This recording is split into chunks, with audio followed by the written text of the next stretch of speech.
Greetings and salutations, and I just forgot to record any of it, but I just got back from, I just left one of the pick-aparts here in Las Vegas, and I'm going to see if I can get to the other one before they close. It's going to be close. But I got just about everything I needed. Still need to find a luggage rack, roof rack. So I'm gonna run down there and see if they have one. If they do, great. If they don't, meh. Just have to wait.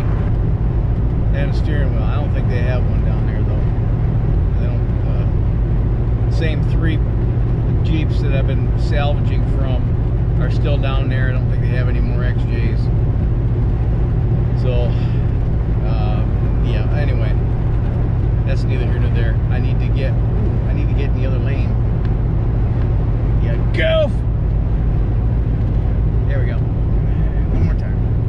Yay! Oh, what's that? Okay, let's see if we make it. Damn it, did it again. Alright. I got a steering wheel. I also got a steering wheel for this one. Fender flares, inner fender liners. What else did I get? That's about it. Oh, the turn signal lenses for the front. What I didn't get is what I really wanted to get. Was a luggage rack. You know, the Jeep that I already salvaged a bunch of parts off of had one, and someone took the crossbows and the pieces that run the full length of the Jeep. Those pieces, they had those, but didn't have the pieces that go from side to side, which I have in the other Jeep for this truck, and the end caps were missing. So I should have grabbed them when I had the chance. I'll just have to wait until they get another XJ in. But now it's an hour and a half back across to the other side of the mountains, where I shall unload my haul and maybe even install the steering wheel. Maybe, perhaps. In all likelihood, it's gonna be dark by the time I get home, so maybe not. Maybe tomorrow. And I was right. It didn't. It was dark by the time I got home, so I unloaded this stuff last night and stuck it in the garage here. I want to show you some of the things that you might find, especially if you live in the Rust Belt. Some things that are probably going to happen to you when you're salvaging parts like this. And this is the front fender flare for that 93 XJ. There's 3 parts to this flare. There's the flare itself, there's the mounting hardware, and then there's the plastic inner liner. And these can get kind of expensive if you have to buy them even aftermarket. I think these in the aftermarket are like $40 or $50. And that doesn't include the little, the metal bits that hold onto the fender, and then probably another 40 bucks for the plastic liner. And that pick apart, the plastic liner, the inner fender liner, was $5.50 each. This was, I believe it was $11, and that included the metal bits. But here's the problem with these metal mounting tab. Let's see if I can get one of these out. Let me show you.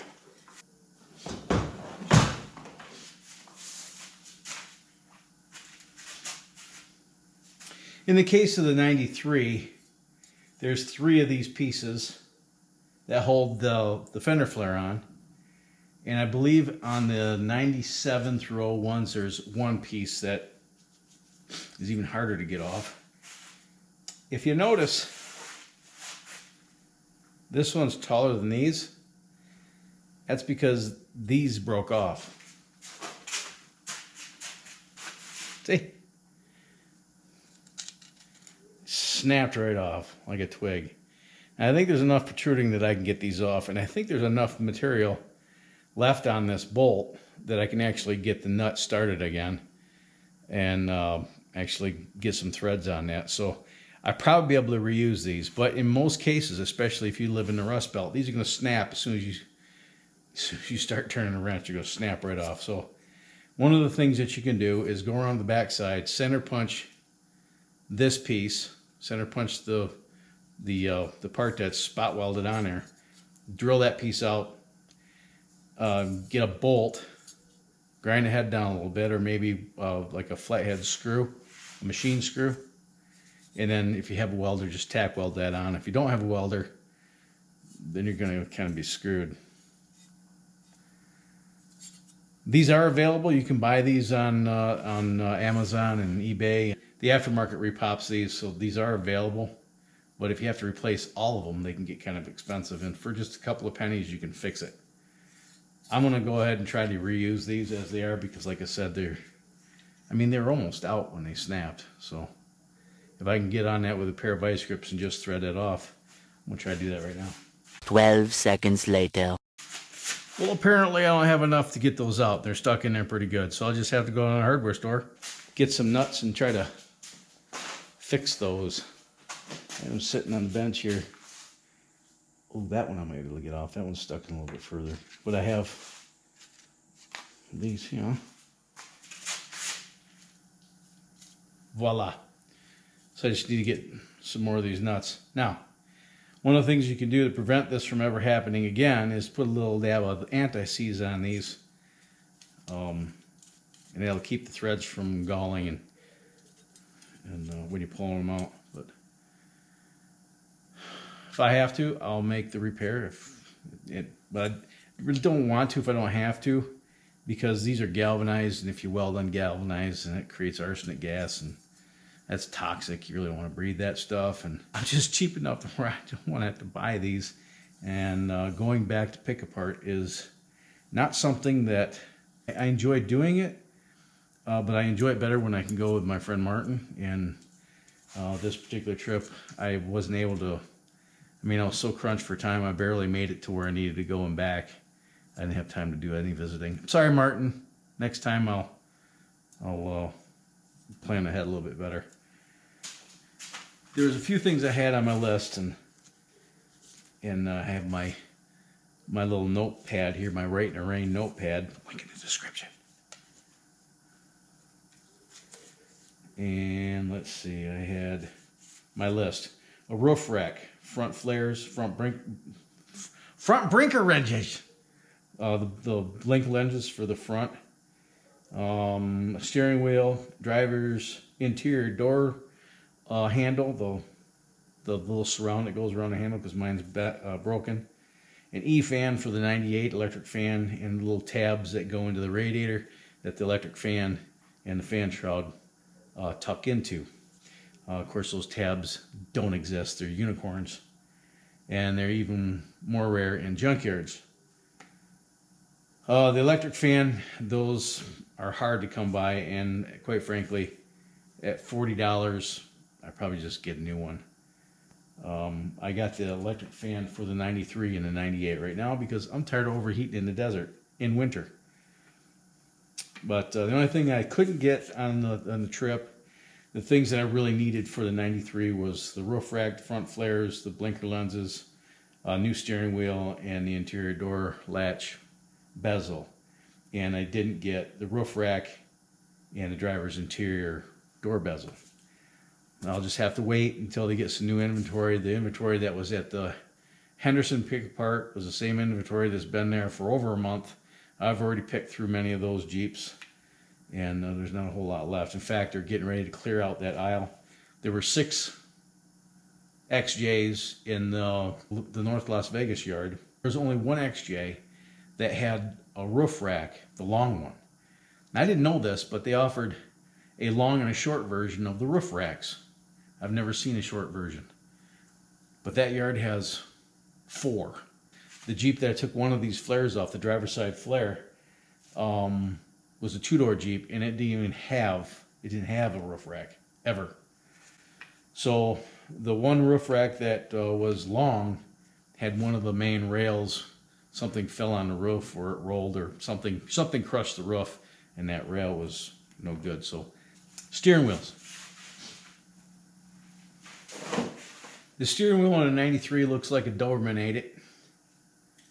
So I got one here, and it's not perfect. It's pretty grubby. I'm gonna clean this up. But this is a leather wrap steering wheel, and it's in fair shape. I cleaned this up. It's not gonna look out of place in the 93. It's not perfect. You can see that one right there has got a kind of a dickered up spoke. But the wheel, the part that you have your hand on, is in pretty good shape. Other than it looks like Edward Tarhands was driving the thing. Look at the grub on the back side of that steering wheel. Disgusting. But we have LA is totally awesome.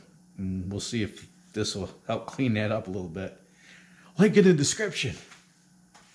And then the other one is a new steering wheel, a leather wrap steering wheel for the 98. And this one too is dirty, but I think it'll clean up nicely. It's missing the electronics, the things for the cruise. And of course, I don't know what the regulations are in your neck of the woods, but I'm not even sure if it's a Clark County law or a Nevada law or a federal law, or if it's just the policy of the junkyard. But they will not sell used airbags, which seems kind of ridiculous to me. I don't know. It just doesn't make any sense to me. It had a perfectly good airbag. And the thing is, I didn't have to pull this one out. Somebody already did it because I think they needed electronics. So this was just laying in the Jeep, and I've seen these on eBay go for over $100. And 2 steering wheels, $11 a piece. So I'll clean these up and put one in both in the 93 and the 98. So in the next few days, I'm going to be putting the interior back together and getting things wrapped up on the 93. Just some little odds and ends here and there. Like I said, I still need the roof rack. I think that'll kind of tie it all together, make it look less incomplete. And then probably won't get around to it till next week. I just got some stuff in the mail.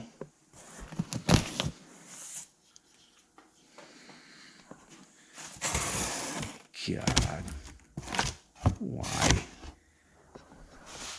You'd think in this day and age,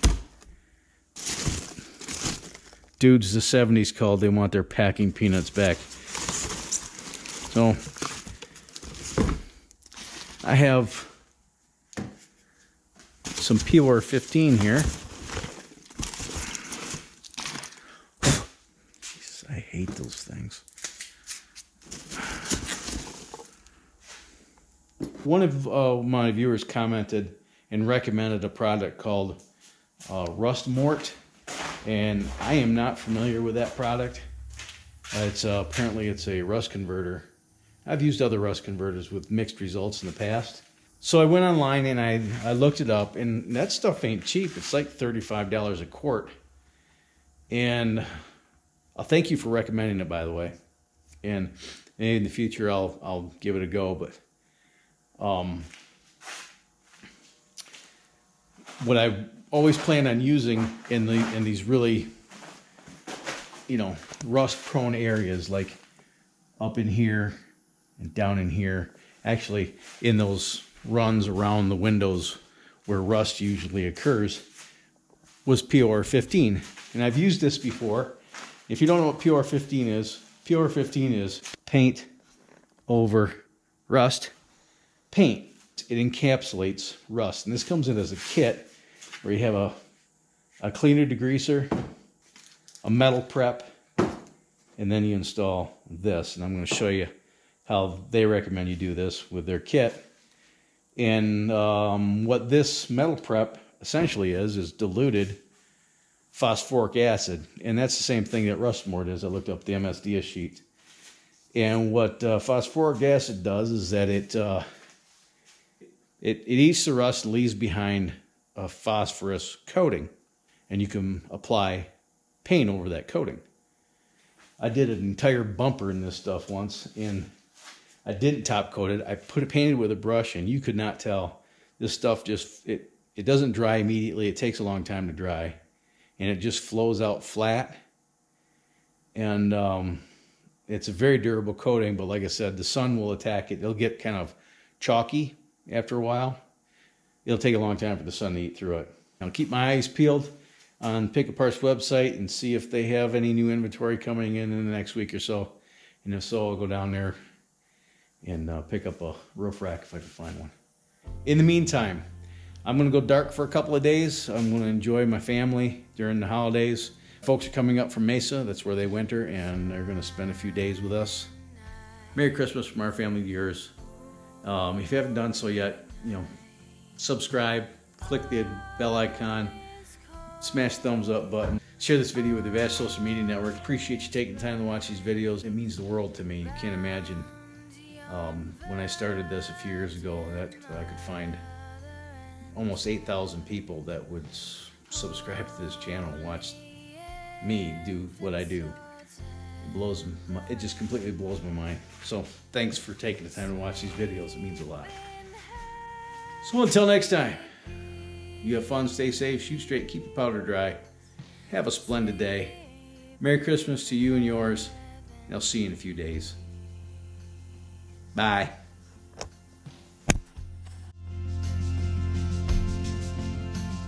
Salvage.